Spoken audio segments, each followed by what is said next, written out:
શંખેશ્વરના લોલાડા ગામે નારી રક્ષા સેના દ્વારા કાર્યક્રમ યોજાયો। શંખેશ્વરના લોલાડા ગામે નાગણેશ્વરી માતાના મંદિર ખાતે નારી રક્ષા સેના દ્વારા એક કાર્યક્રમનું આયોજન કરવામાં આવ્યું હતું, જેમાં મહિલાઓ ઉપર થઈ રહેલા અત્યાચારો અંતર્ગત કાર્યક્રમમાં ઉપસ્થિત નારી રક્ષા સેનાના પદાધિકારીઓ દ્વારા યુવતીઓને જણાવ્યું હતું કે તમે જાગૃત બનો।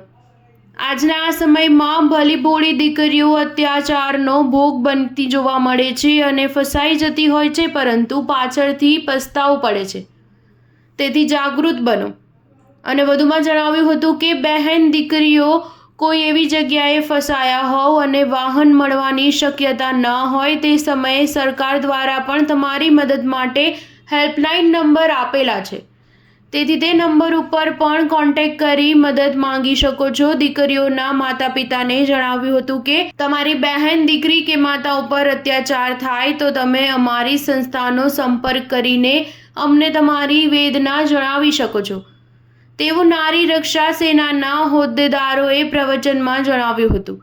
આ પ્રસંગે હંસિકાબેન મેવાડા, પ્રમુખ સલાહકાર રઘુભા વાઘેલા, પ્રકાશ શાહ, કૈલાસબેન પટેલ, શિવાનંદજી મહારાજ, રાજેન્દ્ર સચાણિયા અને રીતુ મોહલવાલ તેમજ લોલાડા વિસ્તારની મહિલાઓ લોકો ઉપસ્થિત હતા। Star news 7 Shankheshwar.